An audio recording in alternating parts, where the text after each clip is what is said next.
Eu sei algumas coisas sobre alguns de vocês que a maioria de vocês não sabe. Você talvez sabe alguma coisa de alguns de nós aqui que talvez eu mesmo ou a pessoa que está ao teu lado não saiba. Nós sabemos algumas coisas de algumas pessoas sem deixar claro, talvez, para ela ou para os outros, que nós assim sabemos. E todos nós sabemos um pouco a respeito de alguns que promovem um pouco mais de intimidade com Ele que os outros não têm. Nem todos têm a mesma intimidade, o mesmo relacionamento e sabem as mesmas coisas sobre todo mundo. Se vocês perguntarem para alguns aqui sobre mim, sobre o jeito que eu sou, talvez a pessoa que vai mais lhe informar de forma fidedigna é a minha esposa. Ou talvez seria a minha mãe, se ela estivesse aqui em Sorocaba hoje, no tempo que eu estive com ela.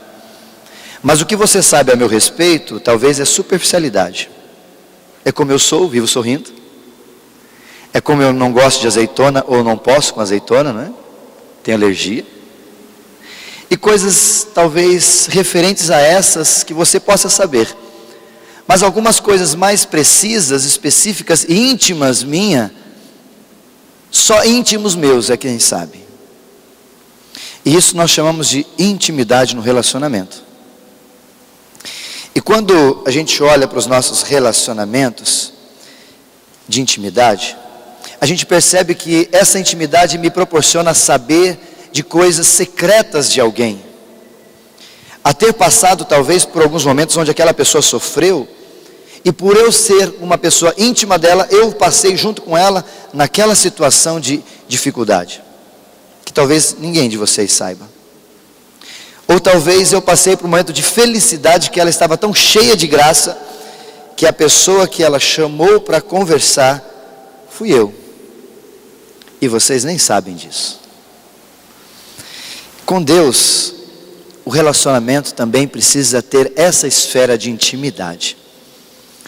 Nós estamos falando esse mês e vamos continuar por 40 dias, a partir de domingo passado, já estamos contando, essa proposta de tempo a sós com Deus. Hoje pela manhã o pastor Daniel falou sobre intimidade com Deus e mencionou alguns personagens, entre eles Jesus. Se você veio de manhã, foi abençoado. Se você não veio, queria desafiar você a comprar um CD ou dar uma olhada na internet durante a semana, assistir o vídeo. Foi uma mensagem maravilhosa, abençoou muito o meu coração. E eu queria te desafiar sobre isso, sobre intimidade com Deus. E essa intimidade que nós temos com Deus, da mesma forma que temos com as pessoas, ela pode ser de duas formas. Uma intimidade panorâmica, onde eu sei quem é, onde eu conheço a pessoa pelo nome, onde eu sei onde ela mora, mas de intimidade, de verdade eu não sei nada sobre ela. Simplesmente a conheço no âmbito de socialidade, como nós estamos vivendo aqui. Com Deus também é assim, tem gente que gosta de Deus, tem gente que se encanta com Deus, tem gente que tem um carinho por Jesus, tem gente que conhece bastante coisa talvez na palavra sobre Jesus, mas o relacionamento dele é simplesmente panorâmico, superficial. Já outros têm um relacionamento de intimidade com Deus. E esse relacionamento de intimidade implica em algumas questões, das quais não somente o livro, mas a própria Bíblia toda vai falando sobre isso para eu e você aprendermos. E o personagem que hoje pela manhã foi mencionado, Jesus, fala isso. E eu queria desafiar você nesta noite também, continuar um pouquinho esse assunto, que de várias formas que nos levam a um relacionamento com Deus de intimidade, uma das portas é a oração. Uma das portas que eu e você vamos encontrar para ter intimidade com Deus, não existe outra, é oração. E eu queria te convidar a ler o texto, pode passar ali para mim, querida? Livro de Lucas, capítulo 18 e Atos, capítulo 16. Eu queria que você ficasse em Lucas, capítulo 18 primeiro, e depois nós vamos para livro de Atos, capítulo 16.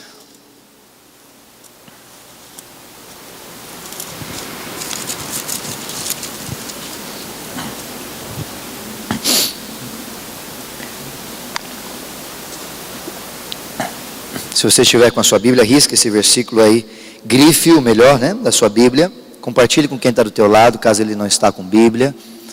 Se você usa a tecnologia, hoje eu queria uma parte da palavra falar um pouquinho com você também, mas por enquanto acione no seu instrumento de tecnologia aí, livro de Lucas, Evangelho segundo Lucas, capítulo 18. Eu quero ler apenas um versículo sobre o que Jesus estava querendo dizer para os seus. Preste atenção nesse primeiro versículo. Disse-lhe Jesus uma parábola sobre o dever de orar sempre e nunca esmorecer. Eu não vou citar a parábola toda, eu só queria que você guardasse esse versículo. Eu vou ler de novo, talvez na sua versão esteja diferente. Disse-lhe Jesus uma parábola sobre o dever de orar persistentemente, talvez na sua versão esteja isso, ou com persistência, e nunca esmorecer, ou talvez na sua versão, nunca desanimar, ou numa versão mais pro original, nunca deixar de fazer mesmo quando não deseje. Quando Jesus olha para a galera toda, os seus discípulos, os seus seguidores, os apóstolos, ele sente o desejo de falar uma parábola, e toda essa parábola ele vai tentar mostrar para as pessoas, para todos os que seguiam, a importância que é a oração na vida das pessoas. E nós ouvimos hoje pela manhã, como a oração é importante, e como ela na vida de Cristo, que o próprio Deus, aqui encarnado, não abriu mão da oração. A pergunta que eu queria lhe fazer muito clara: você acha que Jesus precisava orar? Tão ligado que ele é com Deus, você acha que ele precisava orar? Ou tão ligado, tão Deus que ele era, precisava orar? Seja bem honesto, precisava orar. Mas ele não abria mão do relacionamento com Deus, com o Pai, na intimidade, a partir da oração. E como nós hoje abrimos tão facilmente mão da oração. Deixa eu te trazer um pouquinho aos tempos anteriores. A tecnologia hoje tem nos abençoado bastante, mas eu sinto em lhe dizer, tome cuidado com isso, ela pode mexer na tua estrutura espiritual sutil e facilmente. Vou repetir, a tecnologia tem nos abençoado muito nos dias de hoje, mas ela pode mexer na sua vida espiritual sutil e facilmente. Deixa eu explicar um pouquinho para você. Por causa da nossa tecnologia hoje, talvez a gente não admite muito que a gente ora pouco, mas eu queria fazer você voltar um tempo para trás e tentar se recordar de uns tempos bem antigos, mas remotos, que estão na memória de muitos de nós, sobre a igreja, sobre a oração. Só para você ter uma ideia, a primeira característica que eu queria que você pensasse. Antigamente eu saía à noite, lá em Londrina, meu pai é pastor, minha mãe mulher de oração. Falei com a Tânia até esses dias sobre isso, né, querida? Que a minha maior dor em perder as minhas duas avós foi que eu senti que eu perdi duas intercessoras do meu ministério. Então eu queria correr atrás de pessoas, tanto que quando vocês me conhecem na primeira vista, e a primeira coisa que eu digo para vocês é: ore por nós. Agora você me conhece, então ore por mim, por favor.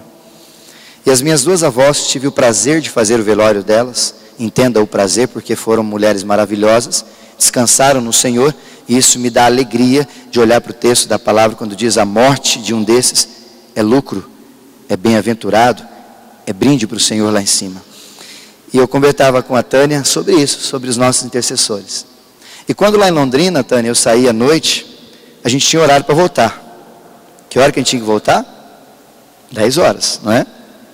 Saímos 10 horas, tinha que voltar. Que hora que você chegava? 5 para as 10. Não tinha erro. Palavra de mãe é palavra de mãe. Mas porventura a gente atrasava alguma coisa, eu estava na casa de um amigo, e por alguns carinhos que a gente tinha com os amigos e irmãos da igreja, nós adiantávamos um pouquinho. E passávamos das 10, íamos para as 11 horas, aí 0 hora, 1 hora da manhã, e ficávamos talvez um pouco mais. O que a minha mãe e meu pai fazia? Inclusive a minha mãe, já a vi fazendo isso várias vezes. Não só comigo, mas quando eu estava em casa pelo meu irmão, que às vezes ficava horas também, e eu estava em casa. Minha mãe ia no leito que o meu irmão dormia, ou que o Isaías dormia, e ali ficava orando até o Isaías voltar. Os pais oravam pelos filhos. Os pais, quando os filhos saíam, olhavam para eles: filho, vai na paz, cuidado, isso Deus te proteja, amém. Mas mesmo na ausência deles com a gente, os pais dobravam os joelhos e: Senhor, cuida do meu filho. Hoje os filhos saem, se passou do horário, a gente pega o celular e pergunta onde eles estão. E às vezes até os filhos, aí um desafio para os jovens, às vezes até nós mentimos: onde você está? Eu estou aqui. Não fala onde eu estou. Eu estou aqui, mãe, estou na paz. Com um cigarro na mão, uma garrafa de pinga na outra, qualquer coisa assim. Não, eu estou bem, estou com os amigos. Porque o celular dá para maquiar tudo, não dá? E os pais com essa informação de retorno dos filhos: estou bem, estou aqui, estou na casa, tal, ok, vou para casa e vou dormir, vou para o meu leito e vou dormir.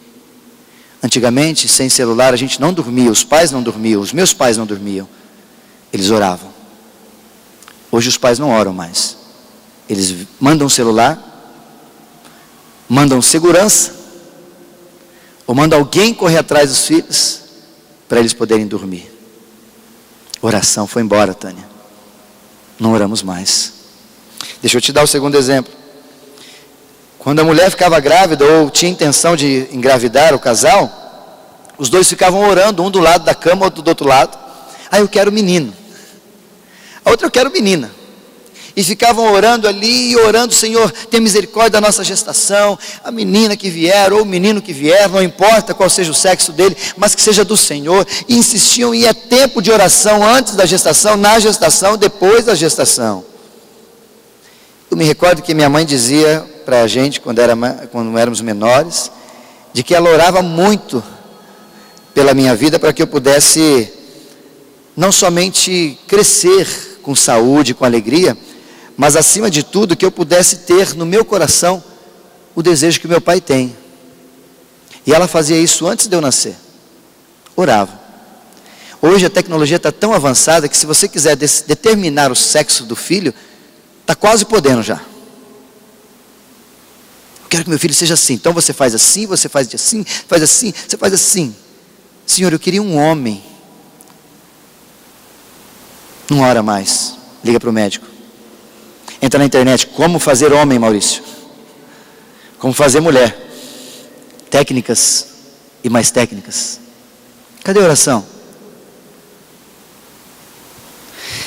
Terceiro exemplo. Antigamente os lavradores, e meu avô era de fazenda, de sítio, ele tinha um sítio, era muito gostoso estar no sítio do meu avô. E todo dia de manhã eu acordava de madrugada, quando ia para o sítio, meu avô tirava o leite ordenhado de manhãzinha. E antes dele ordenhar, ele dobrava o joelho, e eu via sempre meu avô e minha avó orando. Exemplo de oração para mim. E quando eu observava ele orando, ele orava, e uma vez eu ouvi meu avô orando, ele dizia: Senhor, essa é uma oração bem brincadeira, eu comigo fiquei assim. Ele falou: Senhor, abençoa as vacas agora, para que na hora de eu tirar os leites, sejam leites de qualidade, para abençoar, para trazer nutrientes. Ele fazia uma oração assim, e eu fiquei naquela, quando era criança: o vô está orando para que Deus abençoe a teta da vaca? Brincava eu no meu. Como assim? Meu avô orava para fazer plantio. Antes de repente arar a terra, cuidar da terra, ele fazia isso, cuidava e orava. Hoje a gente faz a plantação, prepara, entra no site, meteorologia, vai ter enchente, vai ter chuva e tal, beleza. Tecnologia nos ajuda, mas a gente não ora mais. Último exemplo, talvez é mais próprio nosso aqui. Meu pai tinha um Fusca 76, branco, farol Fafá. Lembra disso, Renato?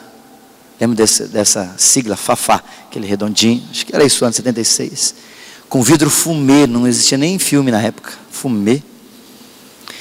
E eu me recordo que no carro do meu pai, na época, quem conhece isso daí sabe o que eu estou falando, o pessoal tinha uma mania de colocar bujão de gás no carro, vocês lembram disso? Para fazer o carro andar mais. Hoje tem a gás, mas é diferente. Antigamente era bujão de gás mesmo, e ligado no carburador, aquela coisa bem estranha e clandestina mesmo. E meu pai uma vez caiu nessa cilada. E atrás do Fusca tem ali onde você coloca o tampão, e eu dormia bastante ali, porque eu era o menorzinho, minha irmã mais velha, meu irmão, e quando eu dormia eu ia pro fundinho do Gol ali, né? Do Gol não, do Fusca. E aí eu perdi o lugar por 2 bujões de gás que ficaram ali. Meu pai colocou bujão de gás ali. E eu me recordo que toda vez que nós viajamos bastante, muito com aquele Fusca, meu pai falava: agora nós entrávamos no carro, filho, todo mundo de olho fechado, papai vai fazer uma oração hoje, que nós vamos sair de viagem, pedir para Deus guardar a nossa viagem. Hoje a gente vai sair de viagem e confere se o carro está com seguro. Se o cartão de seguro está com a gente, ou está dentro do carro, ou se o documento está ali, se a esposa levou o cartão. Se for um carro de baixa qualidade, a gente até é tentado a orar. Se é de extrema qualidade, quase semi-zero, você acha que vai dar problema? Para que eu vou orar, Renato? Os carros nunca dá problema. Tecnologia. E a tecnologia, ela tem demonstrado, por causa dessa facilidade, que a gente vai se qualificando na nossa vida material e infelizmente se desconstruindo quanto vida espiritual. E aí, incômodo que eu faço para você com relação ao seu iPad, o seu instrumento aqui que você gosta tecnológico, que eu tenho também, gosto dele também, mas que a partir dele abrimos mão da palavra de Deus, isso aqui, ó. E uma pessoa esses dias me disse assim: Isaías, mas a Bíblia no celular é a melhor coisa que já existiu. Porque a gente pode ler a Bíblia em todos os lugares. Aí aquele dia eu estava bem afinado, eu falei, hoje, isso era o final da noite, quantos textos da Bíblia você leu? Ah não, é que hoje eu não tive tempo. Sinto muito te dizer, mas aquilo que é qualidade na nossa área material não tem sido qualidade na sua vida espiritual. E eu te fazer uma pergunta bem sincera. Quando você teve tecnologia, smart, celular, aumentou o seu número de leituras bíblicas ou diminuiu? Seja bem honesto. Seja bem honesto com você, não precisa responder, mas seja bem honesto. Porque essa é a nossa desculpa, não é? Agora eu tenho celular com Bíblia. Uma vez uma criança até falou para a mãe: mãe, eu queria um celular para ter Bíblia nele. Até desculpa para ganhar celular da mãe, a Bíblia entra no saco aí, né? Mas eu queria que você, por causa disso, nós vamos deixando de orar, e a gente começa a entender oração de uma forma muito errada. E eu queria lhe incomodar um pouquinho mais sobre isso, porque hoje a gente esquece que oração, ao invés de ser um diálogo, ela se tornou um monólogo. E mais do que isso, a oração hoje passou a ser sinônimo de petidão. Vamos fazer oração? Vamos. Alguém tem algum pedido? Não estou dizendo que é errado você pedir na oração, mas quando a gente ora, a primeira coisa que vem à mente é o quê? Alguém tem algum pedido de oração? Por que será que a gente tem essa ideia quando se fala de oração? Por que será que a gente foi perdendo essa proposta de que oração não é isso? E hoje a oração parece que é só isso. Parece que a gente chama Jesus só para pedir: Senhor, eu estou aqui para lhe pedir.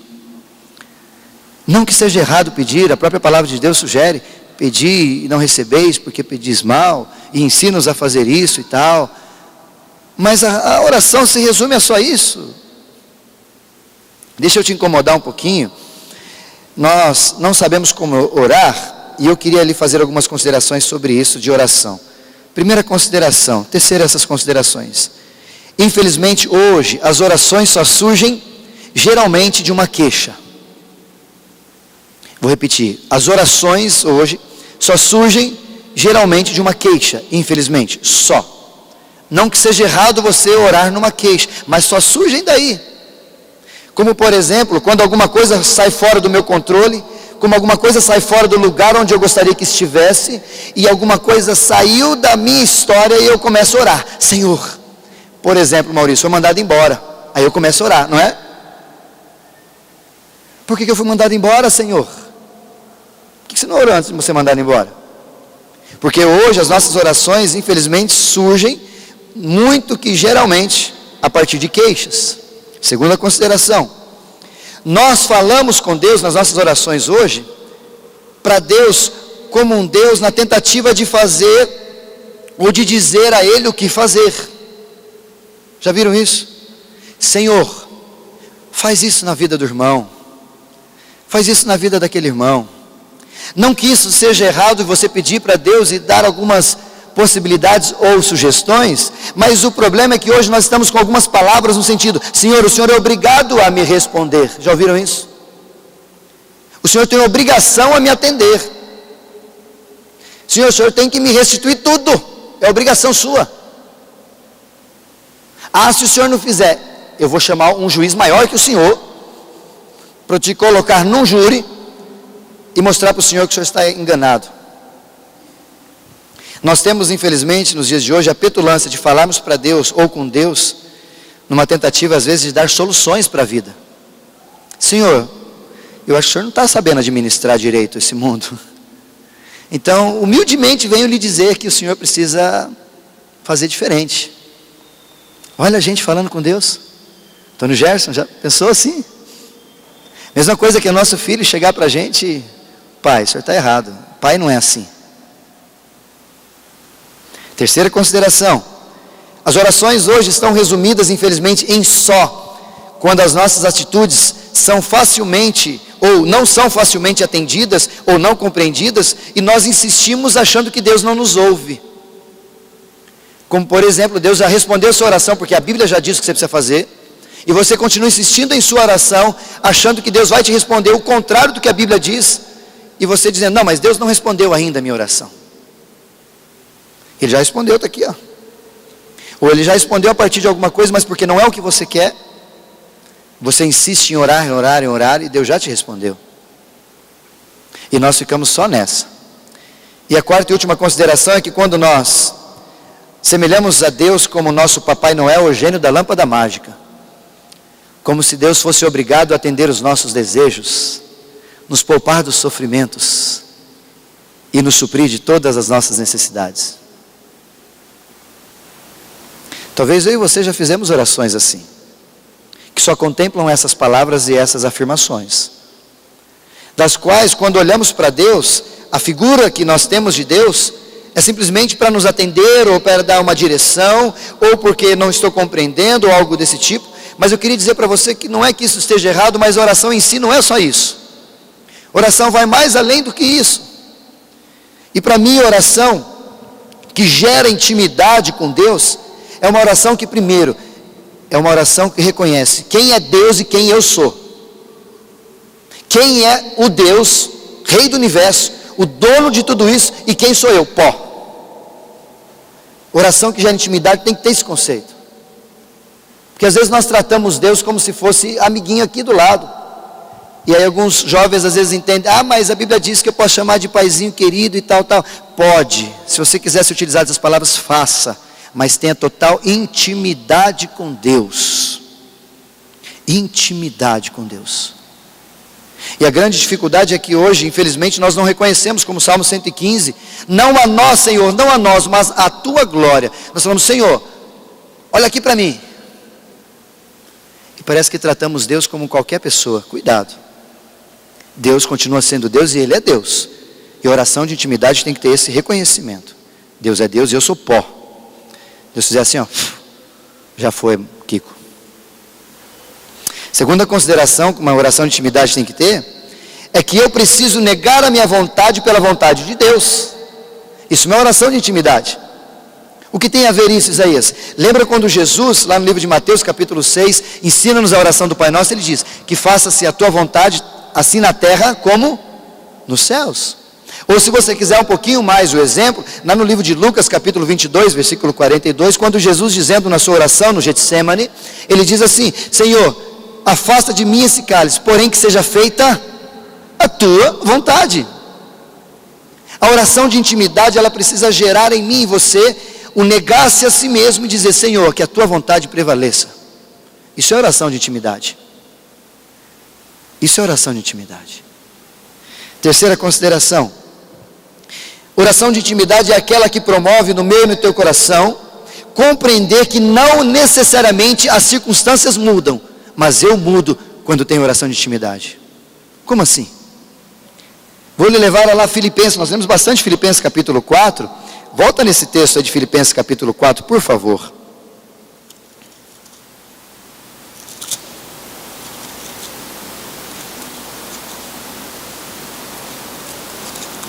Filipenses capítulo 4, nós lemos algumas partes desse texto, eu queria ler algumas com você.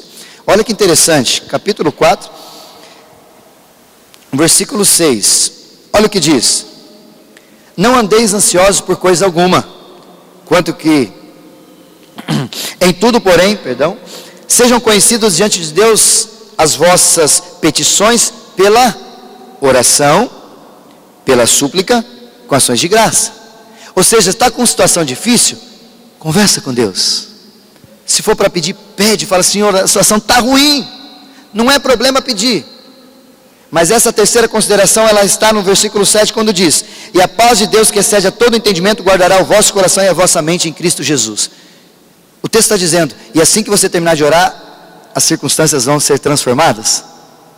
O seu patrão não vai mais ser aquele patrão, a sua esposa não vai ser mais aquela esposa, aquela circunstância vai ser totalmente transformada. Não está dizendo nada disso. Está dizendo que quando você ora e entrega, a compreensão de uma oração de intimidade é aquela que gera em você mudança, independente se a circunstância muda, você mudou. A paz de Deus que excede a todo entendimento, não mudou talvez a circunstância, não me curou do câncer, mas me fez agora entender o que é viver para a glória do Senhor.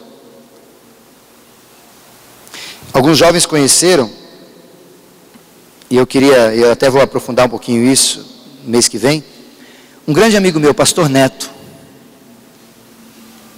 um cara sensacional. Não vou dizer alguns segredos deles aqui, senão ele vai ficar sem dizer quando vier. Mas o cara vive, eu o conheci faz mais de 20 anos. Ele está melhor do que eu conhecia. E o Neto é um pastor que antes de se converter teve a sua vida promíscua em todos os lugares e tem soro positivo, HIV, AIDS, como você quiser. E um dia eu perguntei: como é que você vive com isso? Eu falei: às vezes eu não peço para Deus me curar, eu peço para Deus mudar o meu coração para eu viver um dia após o outro com a alegria do Senhor na minha vida. Deus mudou as circunstâncias do Neto? Não, ele continuou com HIV positivo. Mas vocês não têm noção o que Deus mudou o coração do Neto, o que é conversar com o Neto.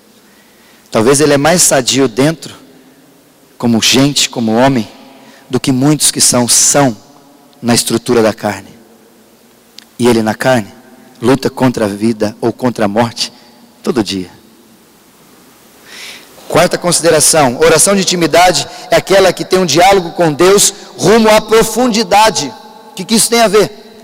Uma oração que gera intimidade é aquela que eu tenho cada vez mais a intenção de crescer, de desenvolver, ou melhor, numa palavra bem genérica, de aumentar meu tempo de oração. Se quando eu conhecia Jesus, nos meus 2, 3 anos de conversão, eu orava uns 20 minutos, 10 minutos, 5 minutos. Agora que eu tenho uns 20 anos de conversão, eu oro uns 50 minutos, 1 hora, 2 horas. Isso é oração de intimidade. Porque quanto mais eu conheço, mais eu quero conhecer. Eu não conheço outra lógica a não ser essa, de que quanto mais eu me aprofundo com a pessoa, tanto que o processo de relacionamento, você namora, passa algum tempo junto, fica noivo, mais tempo, inclusive com problemas de aceitar. Casou, é todo tempo junto, intimidade agora. E parece que as nossas orações que querem gerar intimidade, elas ficam sempre nos mesmos 5 minutos por dia, 10 minutinhos por dia, 2 minutinhos por dia, orações de chavões, né? Senhor, obrigado por esse alimento, em nome de Jesus, amém. Ou as orações que a gente faz, que os adolescentes fazem muito isso: Senhor, obrigado por essa noite de descanso que o Senhor está me dando. Aí acorda às 7 horas, obrigado, amém. Oração noturna, já viram? Ele começa orando, dorme na oração e acorda, eu orei a noite inteira. É assim. Quinta e última consideração: a gente precisa compreender que a nossa ação de orar é sine qua non para quem se denomina cristão.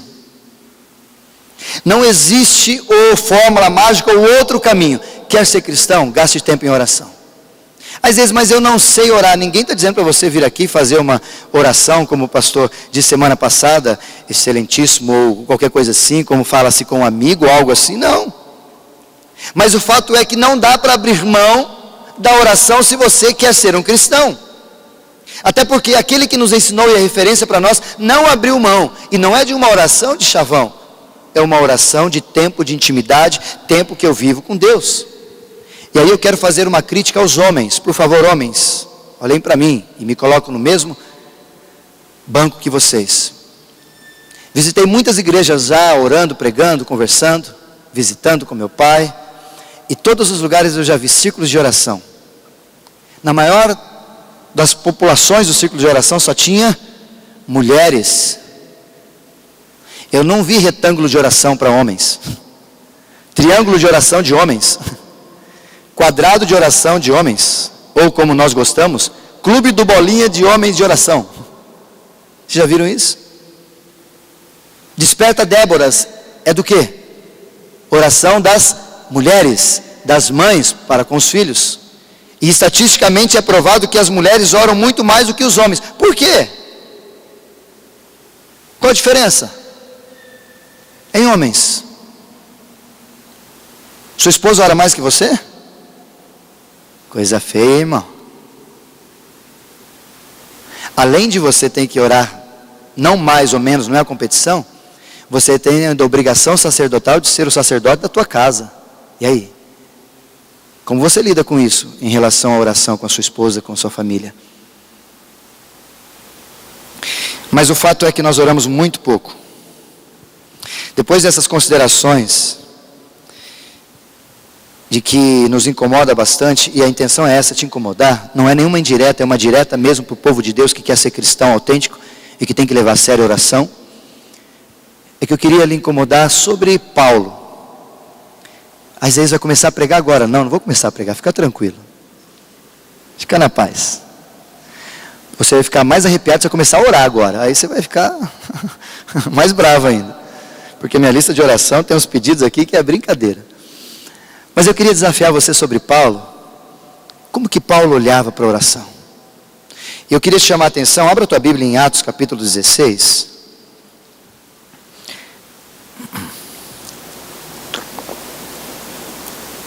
Pode ficar tranquilo que eu quero terminar no tempo que nós combinamos, para que você possa ir para casa orar com a sua família. Livro de Atos, capítulo 16. Nós temos aqui uma explanação da vida de Paulo. E Paulo era um homem que tinha uma intimidade com Deus muito clara. E não só intimidade com Deus clara, a gente acha que ele tinha, mas ele tinha e declarava isso nas suas escritas, nas suas cartas ou homilias, ou até mesmo nas missivas que ele entregava a alguns homens e pastores. E ele deixava muito claro, tanto que Paulo é o precursor daquela expressão: sede meus imitadores assim como eu sou de Cristo. Não é petulância, é responsabilidade assumida de que eu sou cristão. E ele assim fazia. Mas ele fazia isso porque ele tinha intimidade, ele amava orar. Ele gostava de orar. E eu queria desafiar no capítulo 16, porque Paulo era um fariseu. E como fariseu do povo ali, não fariseu como nós temos a ideia de fariseu, mas como um bom fariseu de um grupo religioso, ele tinha obrigatoriedade de fazer oração. Mas depois que ele encontrou com Jesus, a obrigatoriedade se tornou em bênção. Ele falou: agora que eu não fico sem conversar com Deus, agora que eu não abro mão da oração. E o capítulo 16, vai lá no versículo 6, confere comigo. E percorrendo a região frígio-gálata, tendo sido impedido pelo Espírito Santo de pregar a palavra na Ásia, defrontando Mísia, tentando ir para Bitínia, mas o Espírito de Jesus não permitiu. E tendo contornado Mísia, desceram a Troade. À noite sobreveio a Paulo uma visão, na qual um varão macedônio estava em pé e lhe rogava, dizendo: passa a Macedônia e ajuda-nos. Vamos por parte nesse texto. A primeira consideração que eu queria que você guardasse sobre Paulo, pode passar para mim, querida, por favor? É que Paulo recebeu a direção de Deus para o seu ministério enquanto ele ministrava, enquanto ele orava, enquanto ele tinha um tempo com Deus. Hoje pela manhã foi mencionado, inclusive pelo pastor Daniel, sobre essa questão de que o próprio Jesus, quando ele estava orando, ali também recebeu a sua missão. E aqui Paulo, nesses momentos de oração, ele recebe a direção para onde ir. Porque você viu no texto a partir do versículo 6, que ele queria ir para Frígio Gálata e ele foi impedido. Aí de repente ele queria ir para Mísia e tentava ir para Bitínia e não dava, e impedia, o Espírito Santo não deixava. Ora, até o capeta, em outras versões, em outros textos, em outras viagens missionárias, impedia Paulo. E ele ficou naquela confusão: para onde eu vou, Senhor? E quando ele se aquietava e conversava com Deus, ele recebia direção para a sua vida. E eu queria lhe perguntar: como você tem feito com relação às direções que você tem que tomar na sua vida? Você tem orado para Deus assim, do tipo, eu ouvi uma oração esses dias: Senhor, me abençoe porque eu vou prestar vestibular para fazer isso, e eu queria que o Senhor me fizesse um profissional maravilhoso, e tal. E eu perguntei para a pessoa depois: viu, Deus que colocou isso no teu coração, fico feliz. Não, eu acho que Deus quer isso para mim. E você acha? Que tal a gente voltar um pouquinho a fita e começar: Senhor, o que o Senhor quer para a minha vida? Que tal os pais, antes de forçarem os filhos a fazerem um vestibular para qualquer curso, pedirem: filho, vamos orar aqui com o papai e com a mamãe, vamos ouvir de Deus a direção para a tua vida profissional? Ao invés de você dizer que ele pode ou não pode, porque aquilo dá ou não dá dinheiro. Pais, talvez antes de você confrontar os teus filhos, no sentido de namoro, por que não chamá-los: filho, vem cá, papai e mamãe vão orar com você para ver qual a direção que Deus dá para nós, para você e para o papai e para a mamãe, com relação ao teu namoro, se é hora de namorar, ou se é a hora de namorar, com quem namorar. Vamos orar juntos? A gente não faz mais isso, né? Faz tempo que eu não ouço os pais fazerem isso. O que nós fazemos? Não vai. Por quê? Porque eu não quero. Faz isso porque eu quero. Irmãos, vamos orar. Paulo fazia isso. E Paulo era um extremo conhecedor da palavra, tinha intimidade com Deus, mas mesmo com intimidade ele tinha confusões. Mas no secreto, na visão que foi só para ele, Deus disse: você vai para lá. Apareceu um rapaz, disse: vem para Macedônia, vem nos visitar, vem falar de Jesus, vem com a gente. E eu queria lhe desafiar sobre isso. Você tem orado para Deus: Senhor, o que o Senhor quer para a minha empresa, para o meu trabalho? Quem o Senhor quer para ser a minha esposa? Quem o Senhor quer que eu seja como profissional? Que curso o Senhor quer que eu faça? Pergunte para Ele. Ele já sabe tudo. Pergunta para Ele. Segunda ideia, Bia, por favor. A segunda ideia está no versículo 13, continuando lendo o texto, quando ele estava em confusão. O versículo 13 nos traz essa ideia. Paulo sempre buscava um lugar para oração. Além de Paulo sempre pregar, andar, fazer todas aquelas situações, a vida de intimidade de Paulo projetava nele a ânsia de buscar um lugar para orar. Sabe aquele cara maluco: eu preciso de algum lugar para fazer oração. Eu preciso de algum lugar, gente, eu preciso de algum lugar, eu não estou bem, eu preciso orar. Já viram isso? Não, né? Paulo era assim. Olha o que diz o texto, versículo número 13. No sábado saímos para junto do rio, onde nos pareceu haver um lugar de oração. Ele saiu para caminhar, para procurar junto de um rio, um lugar, um vale, e pareceu ali ser um lugar de oração.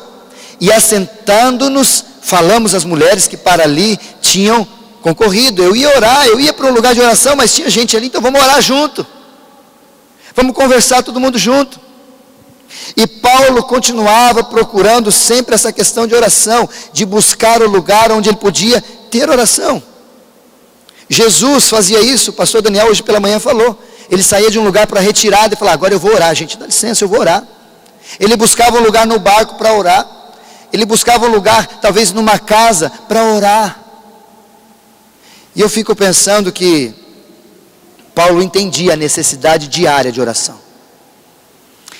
Porque eu e você precisamos entender que o maná de Deus, o pão que alimenta a minha vida espiritual, a minha, a sua, ou a vitamina BO, Bíblia e oração, elas precisam ser em doses diárias. E cavalares, se for preciso. Doses diárias. Não dá para viver a vida espiritual achando que o que você está ouvindo aqui hoje, 20 minutos, 30, uma hora aqui, vai te alimentar a semana inteira. Não te alimenta, você só come dia de domingo.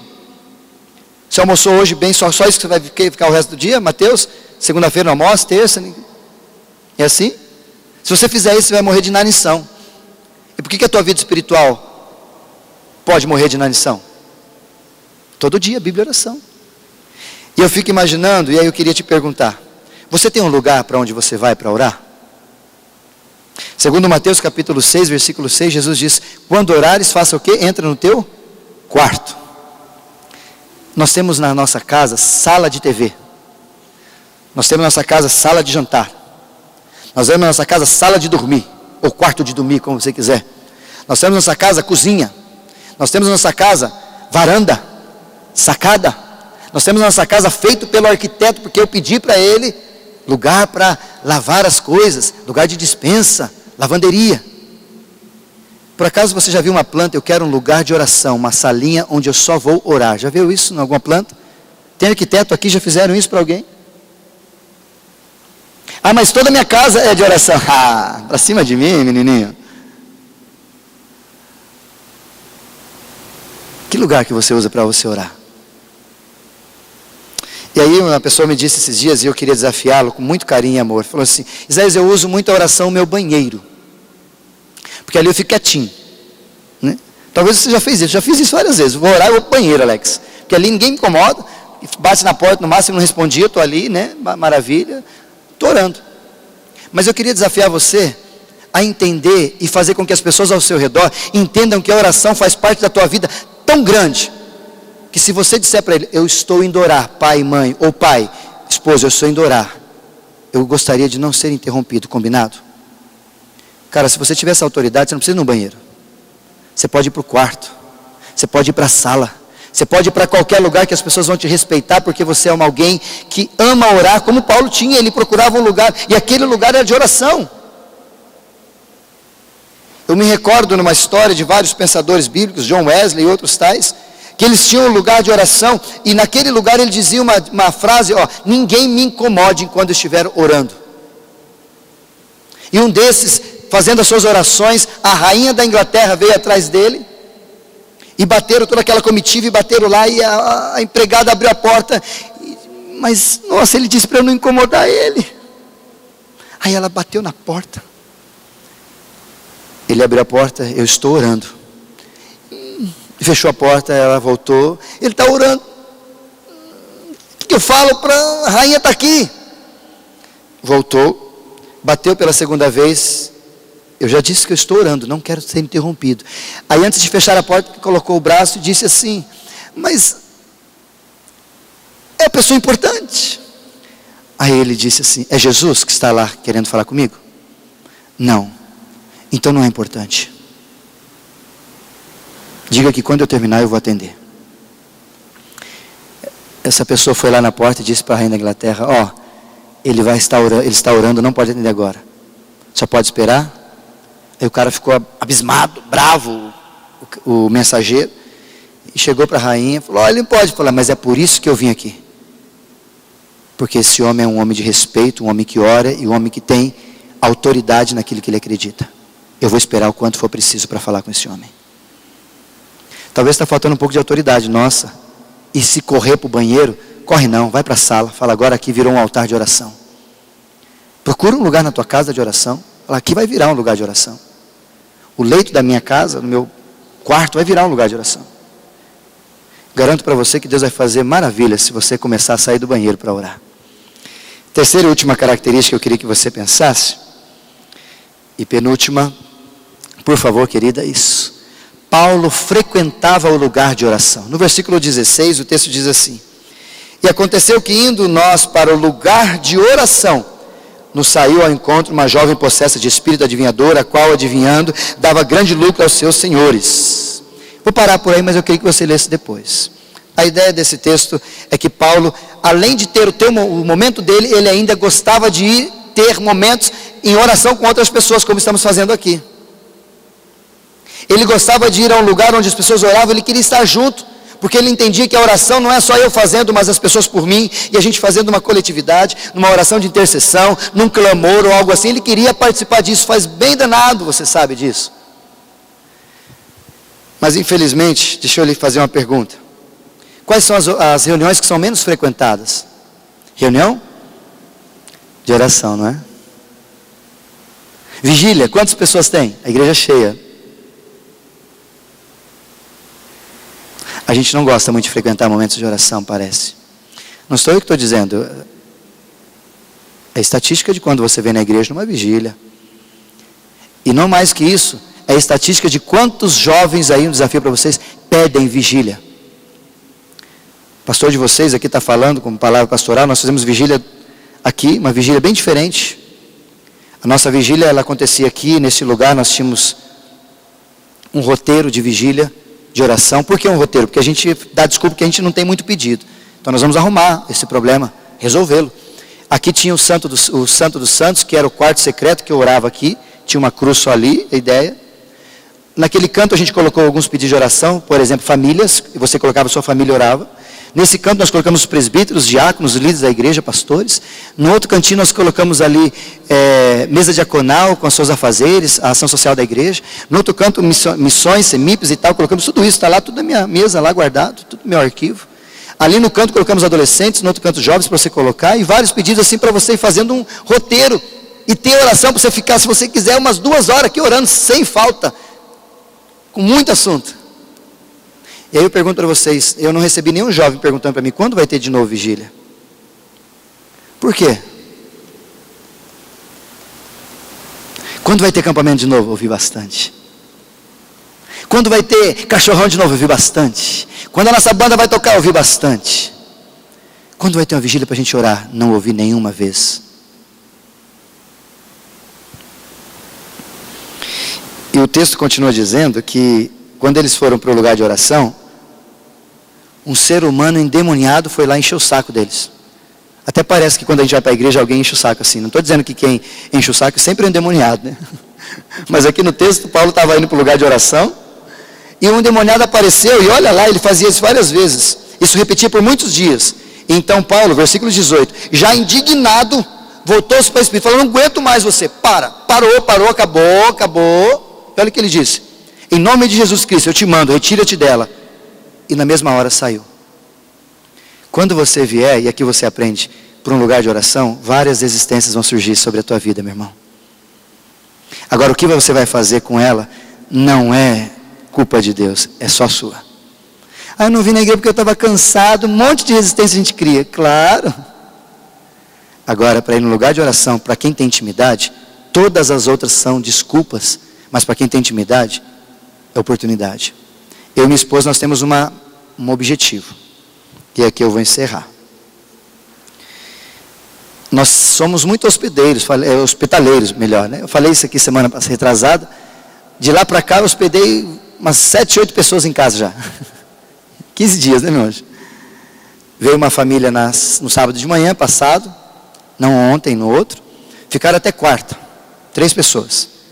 Na quarta eles foram embora. Quinta-feira foi meu aniversário, veio meu sogro. Aí meu sogro ficou na quinta, na sexta, né, meu anjo? No sábado de manhã foi embora, veio o Luizinho e o Gustavo. Estavam aqui hoje de manhã, hoje estão lá com o Drogo, amigo dele também. E semana que vem acho que vem mais, né? O hotel está cheio lá em casa, né, meu anjo? Está cheio.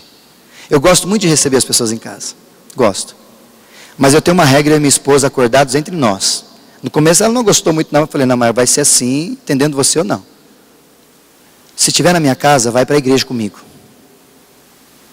Ah, mas eu estou cansado, vai para a igreja comigo. Está cansado, quer dormir, vai para o hotel. Aqui na minha casa as regras são minhas. Vai na igreja comigo. Ah, mas eu não tenho costume. Vai começar a ter costume aqui. Ah, mas eu não sou da igreja. Vai ter evangelização. Vai ouvir a palavra. Ah, mas eu, qualquer coisa. Na nossa casa, está lá. Vai na igreja comigo.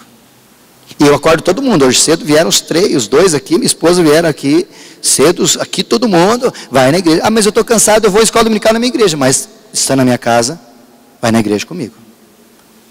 Porque eu evito ter resistência quando eu vou à casa de oração, como Paulo tinha.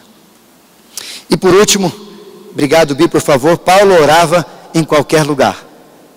E aí a gente fica aqui naquela ideia. Isaías, você está querendo dizer então que Paulo orava na cadeia, como é o texto do versículo 25, quando ele foi preso, ali ele ficava orando. Você está querendo dizer que Paulo orava na cadeia, que então eu posso orar em qualquer lugar, não preciso ter um lugar específico? Não é isso que eu estou dizendo. O que eu estou dizendo e o que o texto diz é que Paulo tinha uma intimidade tão grande com Deus que circunstância nenhuma o impedia de orar. E a vida de Paulo era tão intensa em oração, que ele orava em qualquer lugar, na hora que precisava ou que podia. E eu quero crer, meu irmão, não é para honrar, não é para brigar, não é para falar que são melhores ou não. Mas uma vez eu fui fazer um almoço com uma irmã aqui da igreja. E eu vou citar o nome, Dona Zélia, nos convidou para almoçar. Só lembra disso, Dona Zélia? Eu e minha esposa. E nós estávamos no restaurante. E fiquei aguardando, porque eu faço a minha oração. O papai me ensinou, às vezes tem algumas orações que tem que ser obrigatório para se tornar bênção. Tem que começar assim, tem que insistir. Por isso, persistência na oração. Persistiam, porque não é uma coisa que vem assim, hoje eu estou com vontade, amanhã não estou, é assim. Então tem que persistir. E a Dona Zélia, Dona Zélia, ela falou, vocês vamos orar? Vamos. Várias pessoas ali, nós demos as mãos. Lembra disso, Dona Zélia? Agradecemos, e eu gosto de orar em voz alta mesmo. Não escandalizando a igreja ou o restaurante, nada disso. Mas eu gosto de orar porque o irmãozinho do lado vai ficar olhando para você e falar. Porque uma vez eu orei, o irmãozinho do lado, amém. E eu sou meio petulante nessas coisas. E aí, irmãozinho, você é evangélico? Eu sou, mas estava com vergonha de orar. E aí a Dona Zélia orou com a gente. Foi um momento maravilhoso a gente orar pelo alimento. Ora em qualquer lugar. Ora quando você está andando, ora no ônibus. Aí sabe o que vai acontecer se a gente começar a se contagiar assim? Se um irmão lá fora, e todo mundo fala assim, eu preciso de uma oração. Se está alguém perdido no meio da rua, eu preciso de uma oração. E você está orando ali no ponto de ônibus, Senhor. Quietinho, às vezes, na sua. Eu já sei quem eu vou pedir, Igor. Aquele irmão está orando, tem oradores aqui, tem outro que ora ali, tem outro que ora ali. Pontos de pessoas orando na cidade inteira. Imagina se ia faltar gente chegando perto de Deus a partir da nossa vida. Não ia faltar. Porque nós oramos em qualquer lugar.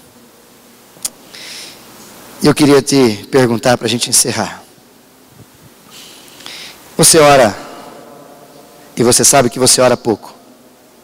E faz tempo que você sabe que você precisa melhorar o tempo da sua oração. Como nós ouvimos de manhã. Você vai tomar uma atitude quando? Ministério de Louvor, vocês precisam orar mais. Se vocês quiserem ser melhores, espiritualmente falando. Coral, presbítero Pedro, que é nós precisamos orar mais. Se quisermos ser um coral que inflama o inferno com canções e desafia e agrada o coração de Deus. Diáconos, presbíteros, nós precisamos orar mais. Se quisermos ser liderança e uma igreja com qualidade e com vida de oração. Pastores, nós precisamos orar mais. Mais do que já oramos. Não estou dizendo que vocês oram pouco ou não oram. Estou dizendo que precisa aumentar. Isso é vida de intimidade com Jesus. Vamos cantar uma canção, Gordo, por favor? Enquanto o Ministério de Louvor se prepara para cantar. Enquanto ele acerta os instrumentos ali. George Miller, um cara fenomenal do século XIX, um alemão. Ele tinha um amor pelas crianças tão grande. Eu lembrei dele quando passou aqui o Betel e eu acabei pegando aqui nos meus contatos a história dele. Eu queria só te mostrar, olha que lindo. Ele tinha orfanatos em vários lugares. E George Miller vivia pela fé, mas nunca falou das suas necessidades materiais para ninguém. Escuta isso, Maria Silvia, o pessoal da nossa Excel Bruder. Certa ocasião, as crianças perceberam que não existia algo para comer. Entretanto, todos sentaram à mesa. Quando Miller conversou com todos e disse para eles: nós vamos agradecer a Deus pela refeição que vai acontecer. E todas as crianças, olhando para a mesa, viram que não tinha refeição nenhuma. Mas a oração de Miller foi: Senhor, obrigado porque o Senhor sempre provê alimento diário para nós. E não tinha nada para comer. Acabou a oração, a campainha tocou. Era um leiteiro ofertando diversos litros de leite porque seu carro quebrou ali perto. E ele sabia que o leite ia azedar antes de terminar o conserto do veículo. Quem fez isso? Após Miller receber o leite e fechar a porta, a campainha tocou novamente e era um funcionário da padaria que conduzia diversos pães.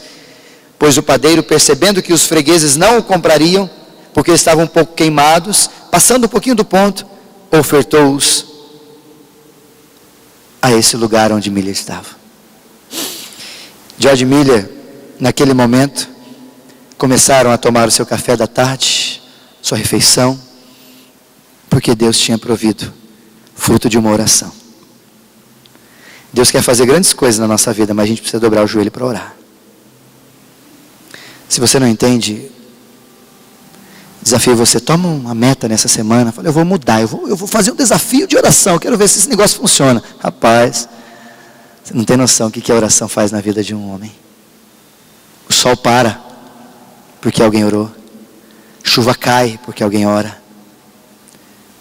Pessoas são curadas, porque alguém ora. Famílias são restauradas, porque alguém ora. E também porque a falta de oração, tudo isso também não acontece. Vamos ficar em pé. Essa canção tem como desafio, sou humano, não consigo ser perfeito, eu quero te desafiar a fazer dessa oração uma confissão para Deus. Senhor, eu preciso que o Senhor me ensine a orar. A palavra de Deus diz que o Espírito Santo nos intercede por nós com gemidos inexprimíveis. Mesmo que você não saiba orar, o Espírito Santo fala, vem cá, eu te ajudo, eu vou te ensinar a orar. Então não tem desculpa. O que nós precisamos é confessar, Senhor, eu preciso que o Senhor me ensine.